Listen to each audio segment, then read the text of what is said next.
का जो हमारा टॉपिक है वो है आइसोमेट्रिक व्यू हम कैसे बनाएंगे। तो जैसे कि हमने पिछले वीडियो में आपको सिखाया था कि आइसोमेट्रिक ब्लॉक कैसे बनाते हैं सेट स्क्वायर की हेल्प से हमने जो आइसोमेट्रिक ब्लॉक बनाया था। तो उसके सहायता से अब हम क्या करेंगे, आइसोमेट्रिक व्यू बनाएंगे किसी भी ऑब्जेक्ट का।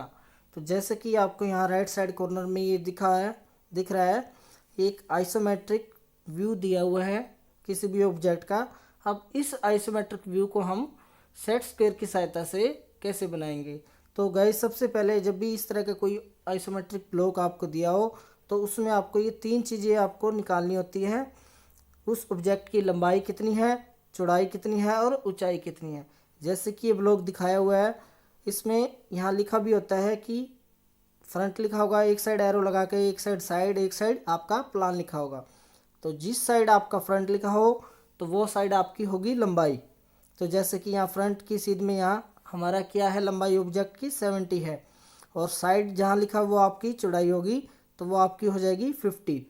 एंड सेकंड, ऊंचाई आपकी ब्लॉक की जो पूरी हाइट है वो आपको देखनी है। जैसे कि यहाँ एक तो ये स्टेप दिया हुआ है 20 mm का और उसके ऊपर ये 30 mm का है, तो टोटल हमारी 50 हो जाएगी यहाँ पर इसकी हाइट। ये सारी मिलीमीटर के अंदर है गाइज। उसके बाद आपने इसका ओवरऑल साइज जो निकाल लेना है, ये कितना हो जाएगा 70 गुना 50 गुना 50, लंबाई गुना चौड़ाई गुना ऊंचाई। तो कोई भी ऑब्जेक्ट जब आपको दिया हो जिसको आपने आइसोमेट्रिक व्यू बनाना हो तो सबसे पहले ये तीन चीज़ें आपको उस ड्राइंग के अंदर से आपको निकालनी है, क्योंकि इसी की सहायता से अब हम इसका आइसोमेट्रिक ब्लॉक तैयार करेंगे सेट स्क्वायर की सहायता से। उसके बाद हम इसको ड्रा करना बताएंगे कि आइसोमेट्रिक ब्लॉक के अंदर आइसोमेट्रिक ऑब्जेक्ट कैसे ड्रा करते हैं। तो गाइस सबसे पहले आपने वही सेट स्क्वायर जो पिछली वीडियो में बताई थी आपको, ये सेट स्क्वायर आपको यूज़ करनी है। जैसे कि पहले बताया था आपको, एक बेस लाइन आपने यहाँ एक लेनी है, उसके बाद एक मिड पॉइंट लेना है आपने इसका,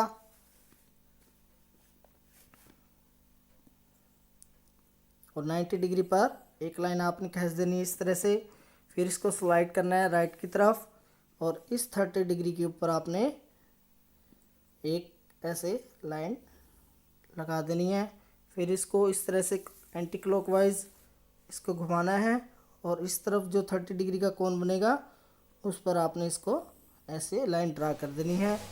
उसके बाद जो हमने ये लंबाई चौड़ाई ऊंचाई यहाँ निकाली थी वो आपको यहाँ इस पर मेज़र करनी है। जैसे इस साइड राइट साइड की तरफ आपकी क्या है, लंबाई है, तो इसी तरफ हम इसको लंबाई लेंगे। तो गाइस ये आपकी है 70, तो इसको आप 70 पूरा कर लेंगे।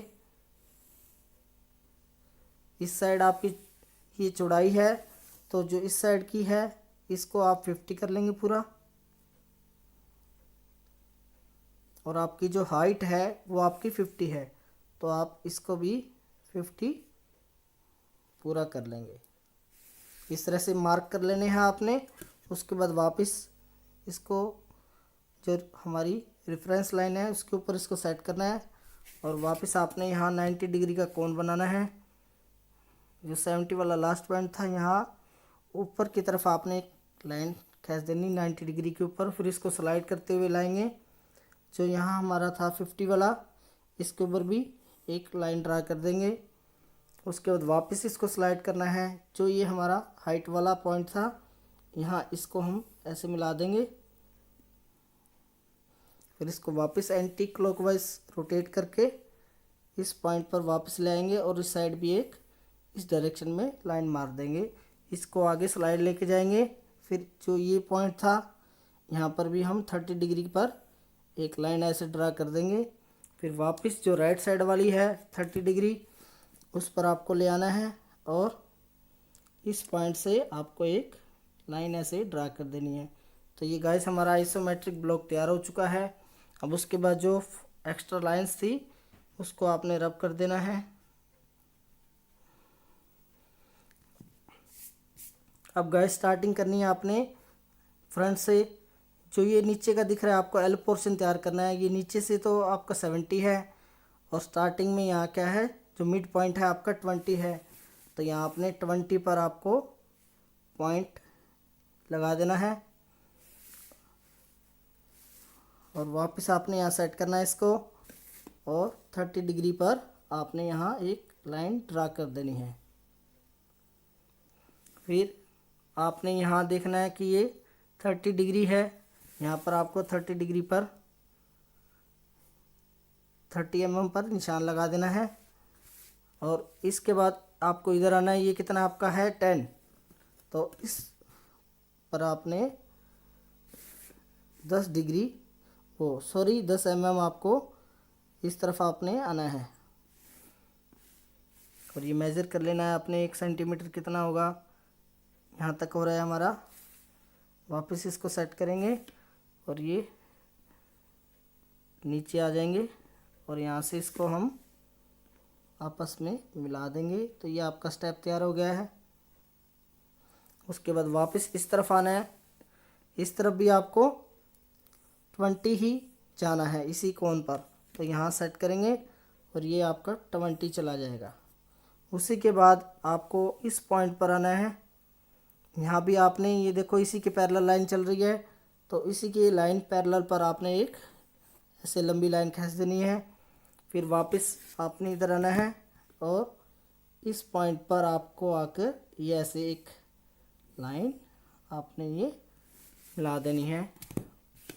इसको थोड़ा डार्क कर लेंगे ताकि जो हमने पॉइंट पर लाइन खींची है वो आपको विजिबल अच्छे से हो जाए।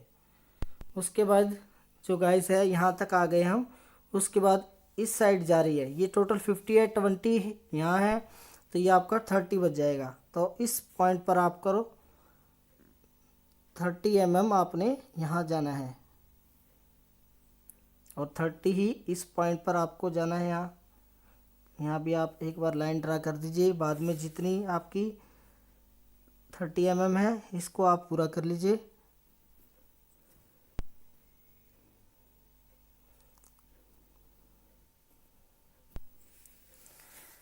वापस इसको दोबारा सेट करेंगे और इस कोण पर इनको आपस में यहाँ हम मिला देंगे। इसके बाद देखिए गाइस, इस पॉइंट के ऊपर फिर 90 डिग्री के ऊपर लाइन जा रही है। ये टोटल आपका क्या है 30 है, तो 10 ये घट जाएगा तो 20 ऊपर रह जाएगा आपका। तो यहाँ 90 डिग्री के ऊपर आपने एक लाइन खींचनी है और यहाँ भी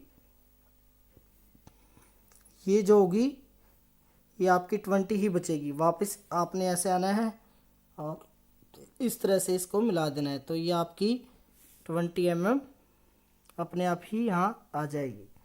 उसके बाद गाइज इस पॉइंट पर आपको आना है और यहाँ सीधा आपने मिला देना है। उसके बाद वापस इसको रोटेट करेंगे दूसरे एंगल पर और ये आपने यहाँ इसको मिला देंगे। और ये ऊपर का तो आपका पोर्शन है जो हमारा पहले से ही इसको मिला हुआ है। इसको थोड़ा सा साफ क्लियर कर देते हैं, आपको अच्छे से दिख जाएगा।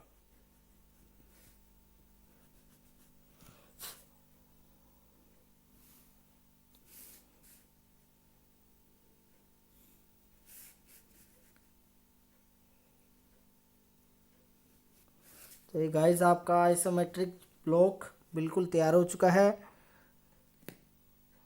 आइसोमेट्रिक बॉक्स की विधि के द्वारा जो हमने तैयार किया है, इस तरह से आप कोई भी आपका आइसोमेट्रिक ऑब्जेक्ट होगा उसको आप आइसोमेट्रिक ब्लॉक की सहायता से तैयार कर सकते हैं। चाहे वो कितना भी मुश्किल होगा तो भी आप इसी मेथड से किसी भी तरह के आइसोमेट्रिक ब्लॉक को आप तैयार कर सकते हैं।